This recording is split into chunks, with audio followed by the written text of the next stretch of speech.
All right. Well, look at us. We're going to start on a positive moment.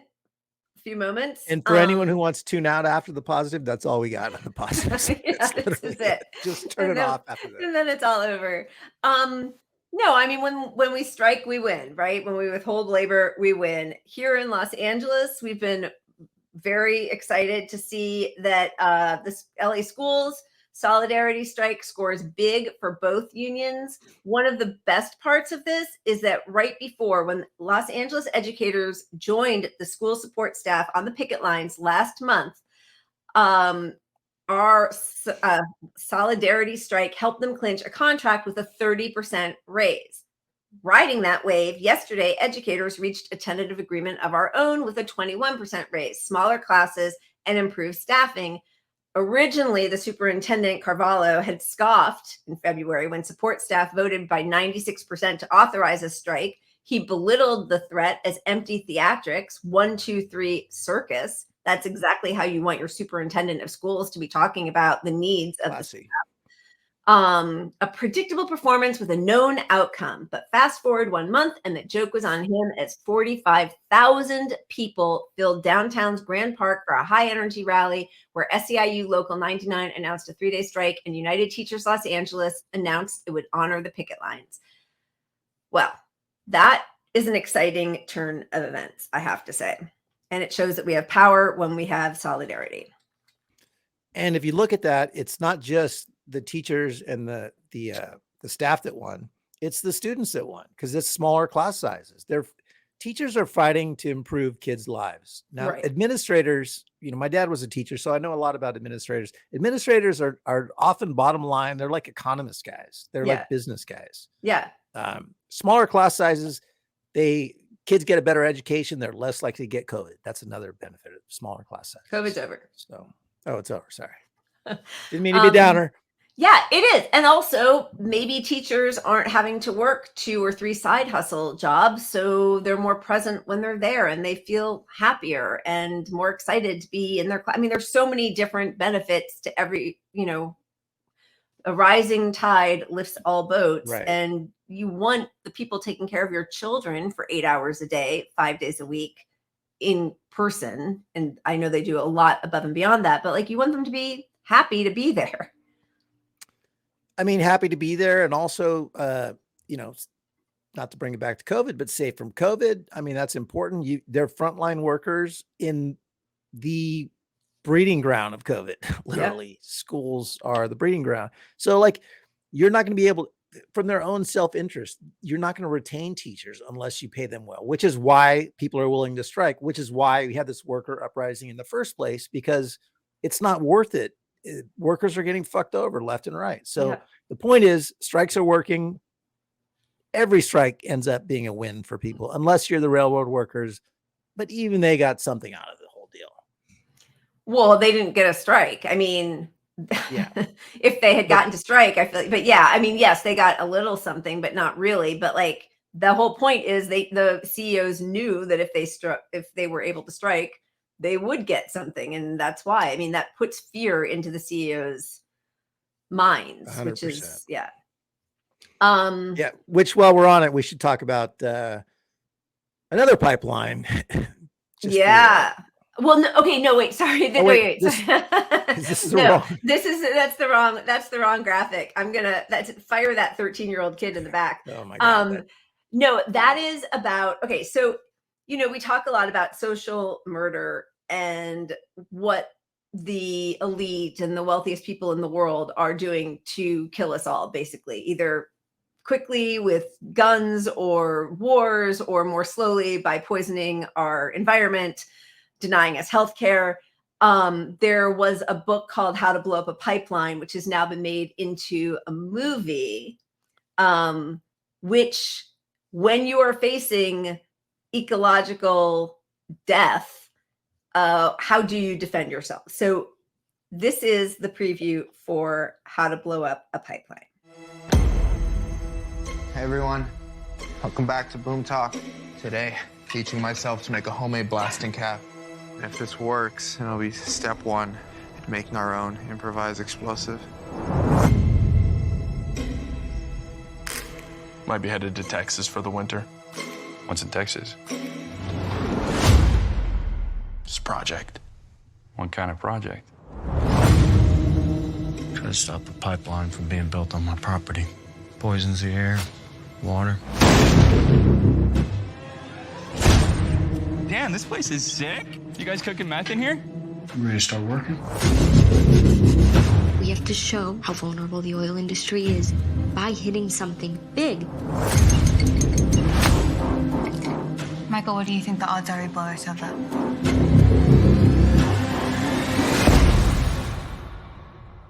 I don't really care. We could blow the pipe at the hilltop, keep the oil from leaking. You're not actually thinking. I'm not thinking about it. I'm doing it. What if y'all do structural damage? Structural damage is kind of the point. This is destruction of federal property. Terrorism. American empire calls us terrorists, then we're doing something right. If you're seeing this, let those who profit from mass death know their properties will be trashed. 3, 2, 1. They will defame us and claim this was violence or vandalism, but this was justified.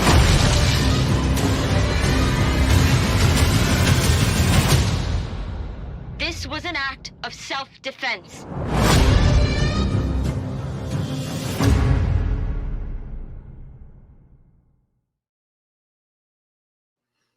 Pretty good. How are you going to defend yourself?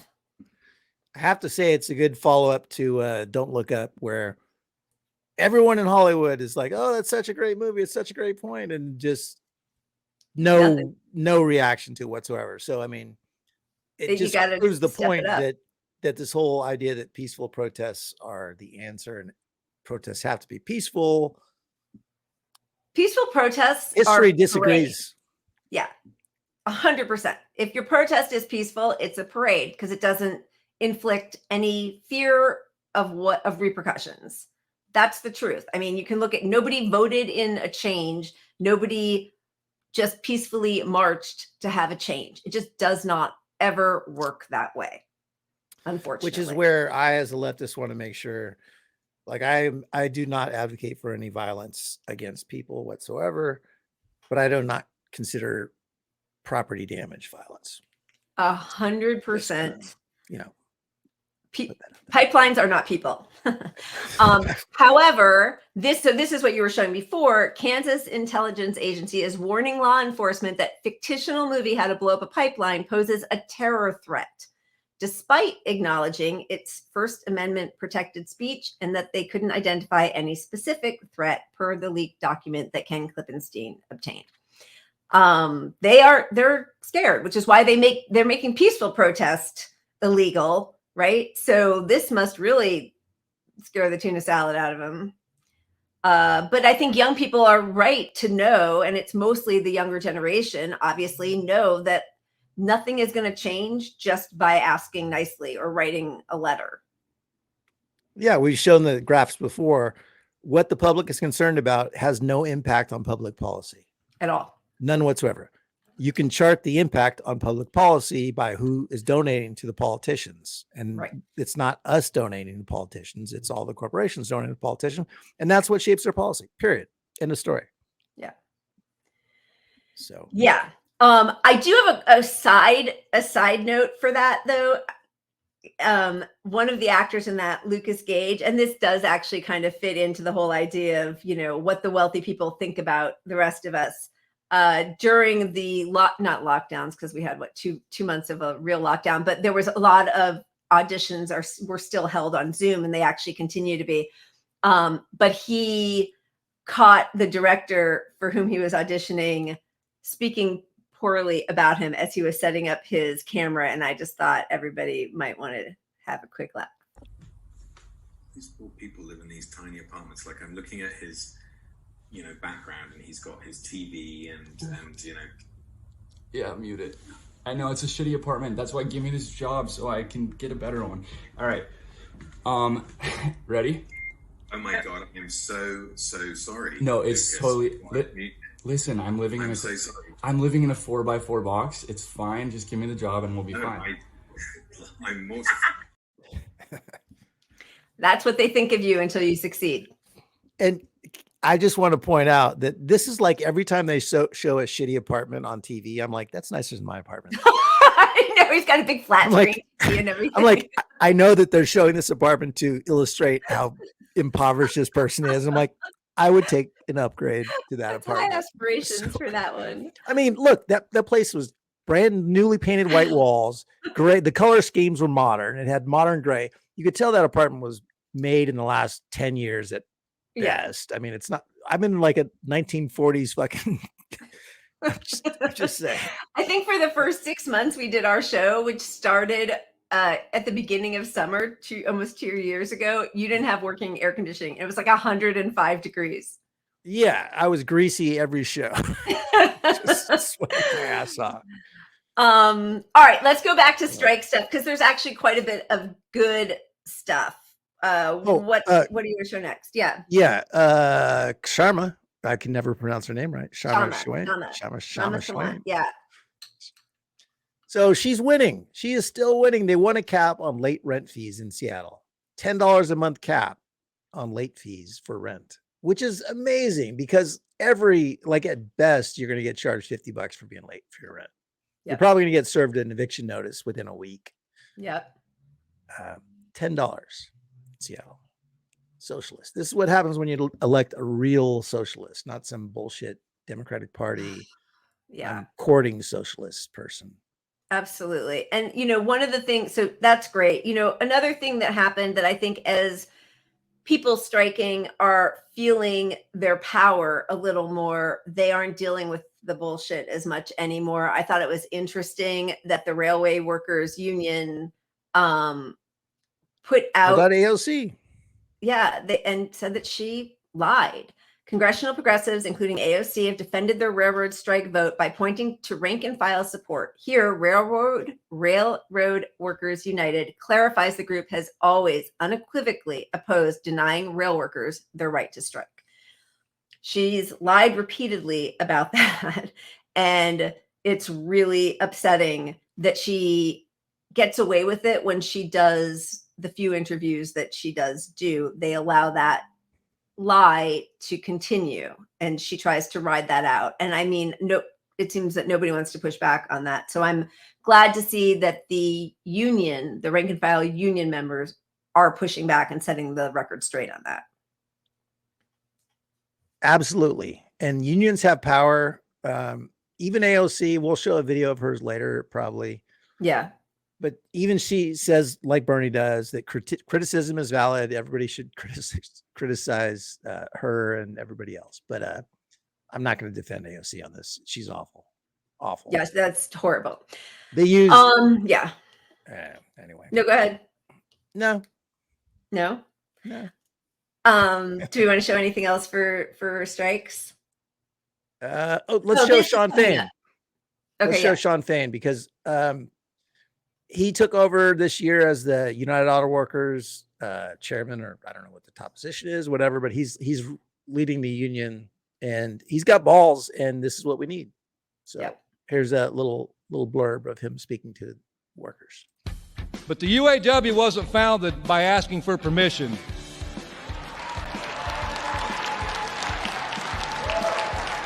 The founders of this union didn't wait for the law. They didn't worry about the law. They wanted their dignity and they wanted their fair share, and they did what the hell they had to do to get it.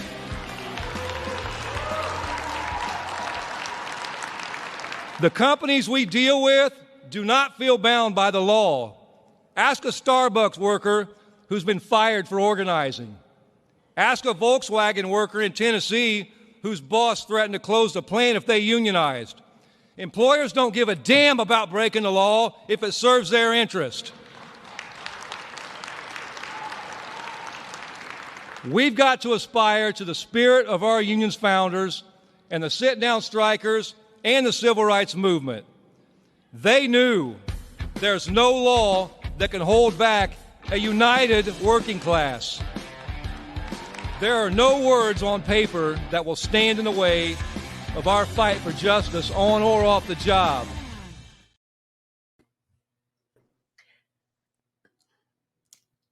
We got to get rid of that one guy back there, our 13-year-old button pusher. I love that for so many reasons, and one of the biggest reasons is that so many liberals will talk about, hey, if you want to change things, change the laws. You got to just vote harder and change the laws. Like that has ever factored in to any of these wealthy bosses' decisions to break laws, to steal wages, to do anything that they do, poison, go against the small regulations that they have. They know that they can just pay a fine, and that fine is always worth it to them, because the cost benefit analysis is breaking that law brings in so many more times the amount of money than the small fine that they'll have to pay. So honestly, those laws are arbitrary anyway, and it's always only to protect the wealthiest people in the country and the world. So I think liberals have to get a little uncomfortable with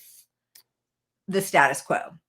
Yeah. I mean, to extrapolate this to healthcare, the law says, I don't know what they've changed it to, but it used to be like 25,000.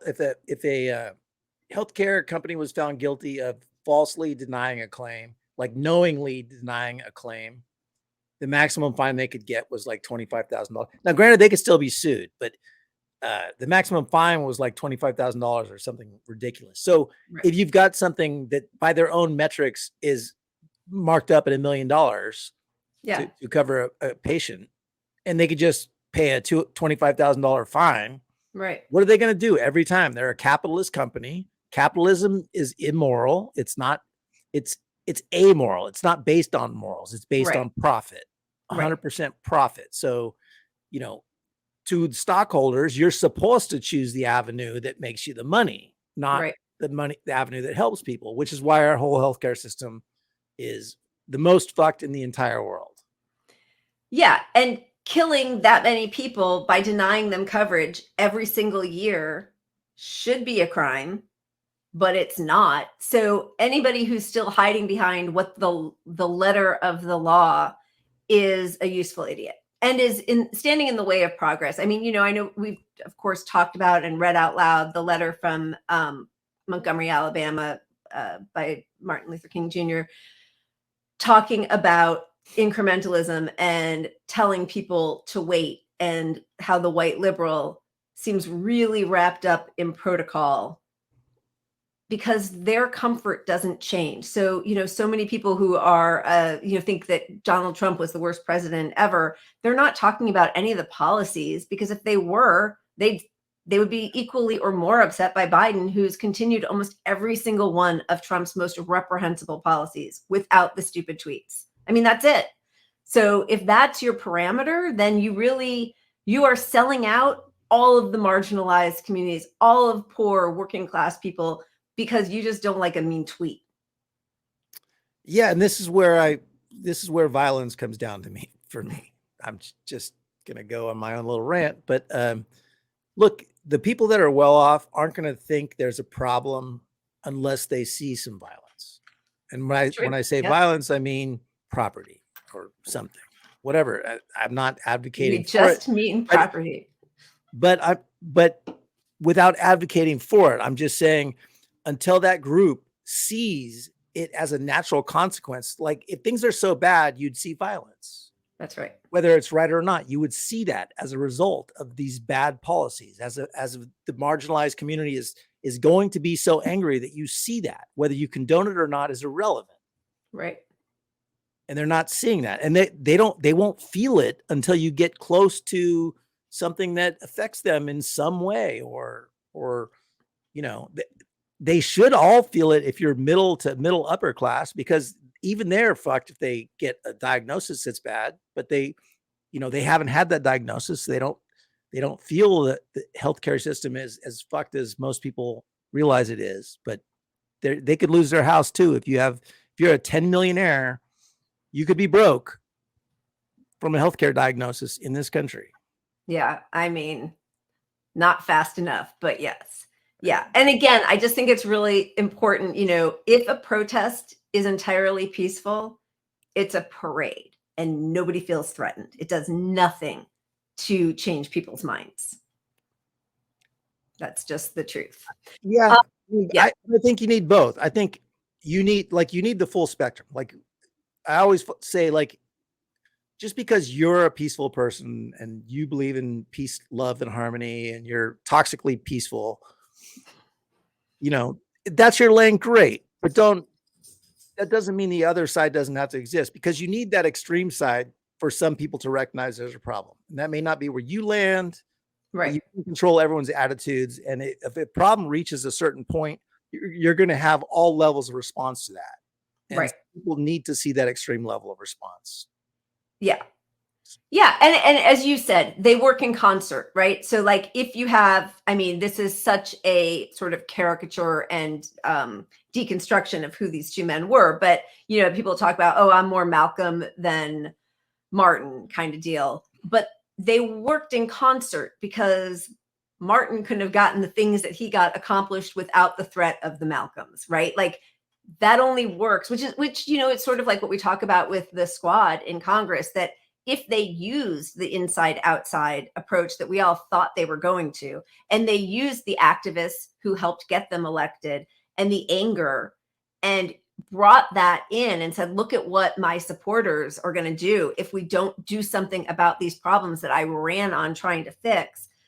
That is how we could actually get some change. But instead, they've disbanded everybody and shut everybody out. But, and yes, you're right, Audrey. I mean, MLK was much more radical than he gets credit for. I 100% agree. And that's the truth. But also they worked together because of the threat of the Malcolm X contingency. I think that helped MLK get his point across to the people in power. Yeah, well, history is always rewritten to where especially in the civil rights movement, everything was peace. All the success was peace. It was all the people that were the quietest and the most like patient with the peace. That's not reality. It's just one piece of it that was happening at the time. And it's rewritten to say that because they want us to not fucking riot. And that's the ultimate, hey, just follow MLK. MLK wasn't upset like you guys are. Yeah. All right. There is one more, and I don't know enough about this group, but there's this climate defiance group, and they are also ramped up, as everybody should be, about the devastation that all the fossil fuel drilling is wreaking on our planet. So this is their planned action for April 29th, I think. As the seas rise, our politicians dither. As storms surge, they delay. As people die and forests burn and ice shelves collapse, they cower. Our climate president pledged to end fossil fuel extractions on all federal lands. No more drilling. Now he's approving leases at a faster pace than Trump. If our leaders will not end the fossil fuel industry, we will. Our calls have gone unanswered, our letters unopened, our cries unheard. Only widespread nonviolent uprisings will save us. I'm doing this for my son! This spring, the media elite and political elite will gather for the White House Correspondents' Dinner. We will show up en masse and we will blockade it. We will not stop. We do not seek to move one player, we seek to change the game. Direct action is not just destruction. It is defense. It is defiance. We'll see you on April 29th. Join us. I mean, I'm thrilled for all of it. I just don't know exactly what that's going to do, but it's better than just sitting on your butt talking about it. So I'm thrilled that they're doing something. Yeah. Look, get attention and disruption. They're saying peaceful. Yes, be peaceful if that's your thing. If it's a peaceful, look, if you're a white guy, don't show up to a movement, especially about racial issues, and be violent, because that is the opposite of the attention of that particular movement. Right. And if this movement in this rally says to be peaceful, be peaceful. But look, aside from everything, this is a good thing to do. This is a good thing to participate in. This is a good thing to disrupt and get attention, because all the media is there. And if Right. all the media is blocked from getting into this event, someone in the media that's there has got to talk about this. And if they don't, we point out, Right. we gain credibility with our audiences, which is, not many people for us, but just on the left, we gain credibility by pointing out obvious truths that the media is not Right. covering this obvious thing that happened at their event. Watch, the media will be more interested in finding out who the protesters are and getting them arrested, the way they did with these leaked Ukraine I'm sure. documents.